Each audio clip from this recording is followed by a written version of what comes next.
Ladies and gentlemen, the next President of the United States, by Kurt Ringquist. Ladies and gentlemen, the next President of the United States, Fritz Mondale! Thunderous applause. The crowd is standing, screaming at the top of their lungs. It sounds so real, so possible, inevitable almost. This guy is the next President of these United States. Crowds can be very uplifting, energizing, and quite deceiving. Just because you have 20,000 people cheering for you wildly does not mean you're a shoo-in.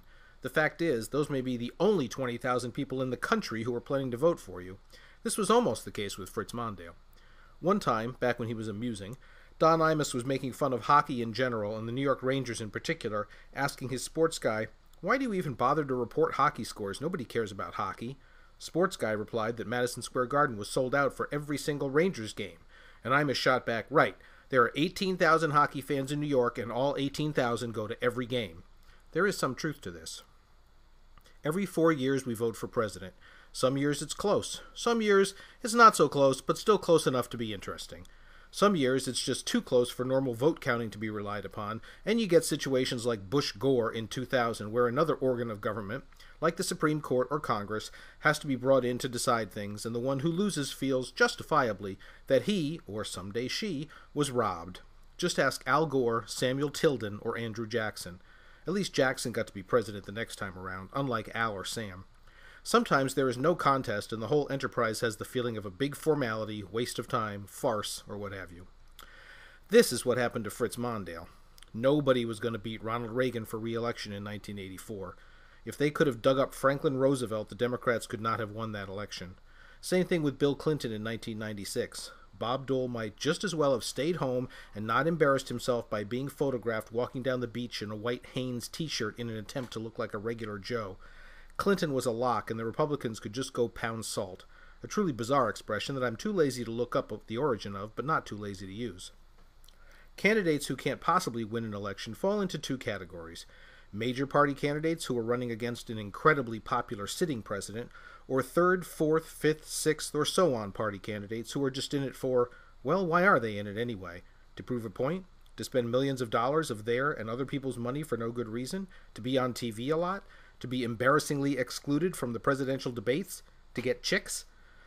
Aside from Messrs. Mondale and Dole, other major party candidates who could have gone to a secret underground lair, like the Batcave or wherever Dick Cheney was for 8 years, for the entire campaign and achieve the same result include George McGovern in 1972. The Democrats actually may have had a shot at beating Nixon, but in true Democrat fashion, they shot themselves in the foot and nominated their least electable candidate and succeeded in making Nixon look good.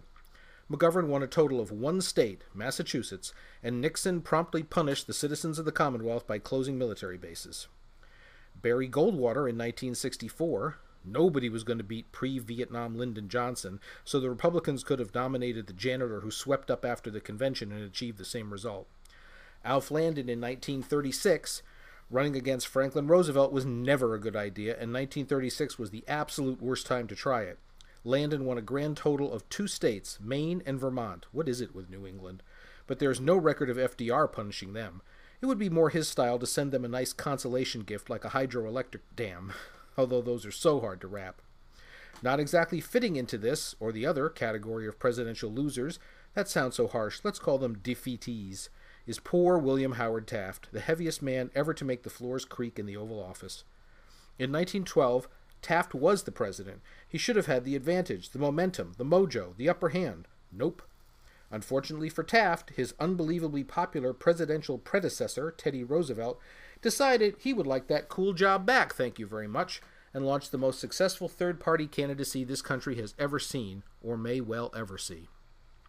Governor of New Jersey Woodrow Wilson, who looked like the prissy schoolmaster from silent movies, won the election. Teddy came in second for the Bull Moose Party, and William Howard Taft, sitting president, came in third in the election. That is very hard to do, folks, as is evidenced by the fact that it's the only time it's ever happened. Taft won only 2 states, Utah and Vermont. What is with Vermont, anyway? But don't feel too sorry for Taft. He did okay. He became the only former president to serve on the Supreme Court, as Chief Justice no less, and people were pretty good about not bringing up the whole 1912 thing at parties. It made him wistful, and a wistful 300-pound guy is never a pleasant sight. Third and fourth and fifth and sixth and so on party candidates have it easy in a way. If they do anything at all, they're considered a surprising success. Usually what they do is make it so the major party candidate they have the most in common with can't get elected. I'm sure that Al Gore sticks pins in his Ralph Nader doll every night. George Bush the Elder would have won a second term, despite his loose lips, if it weren't for Ross Perot, and if George Wallace hadn't siphoned off the old Solid South from the Democrats, winning more states than George McGovern and William Howard Taft combined, we would all be studying about President Hubert Humphrey in our history classes, and Richard Nixon would have been that guy who used to be vice president under Ike back in the 50s. Fortunately, Strom Thurmond and his Dixiecrats were not able to skim enough votes to make Thomas E. Dewey a winner over Harry Truman in 1948. I swear this is because Dewey had a mustache, and nobody has been elected president of the U.S. with a mustache since Taft in 1908. In fact, Dewey is the only guy who has run for the presidency with a mustache in tow since 1908.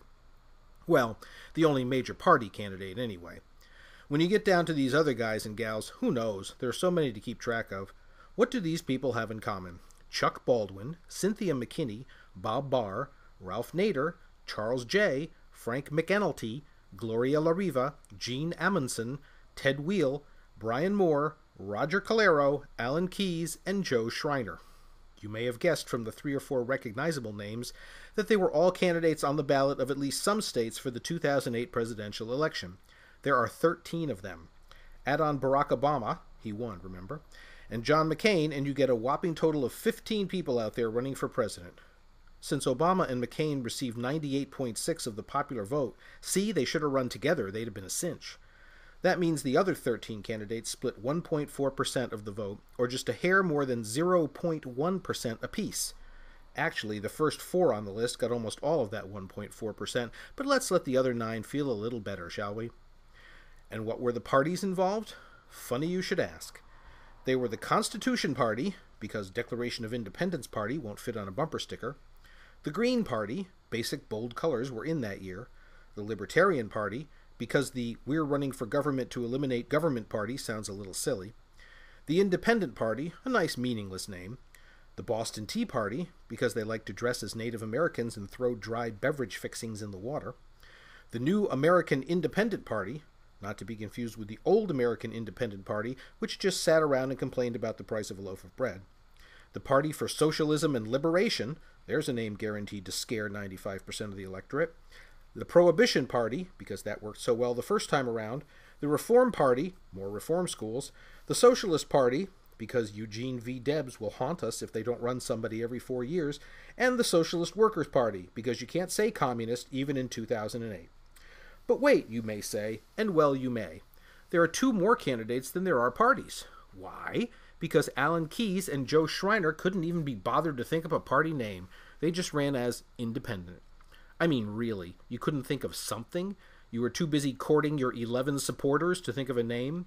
I'll do it for you. Keyes, yours is the guy who keeps showing up early in Republican debates but never makes it past the first primary party. Schreiner, your party's name is the Self-Aggrandizement Workers Independent Green Libertarian Tea Party and Coffee Clatch. There. I hope that helps you in 2012, when you will certainly run again, thereby wasting ink on ballots across the nation. Somebody has to lose in a presidential election. Sometimes we all lose. And sometimes they lose big, even with millions and millions of dollars behind them. Sometimes it doesn't even help to be the president in order to get elected president. Just ask Herbert Hoover.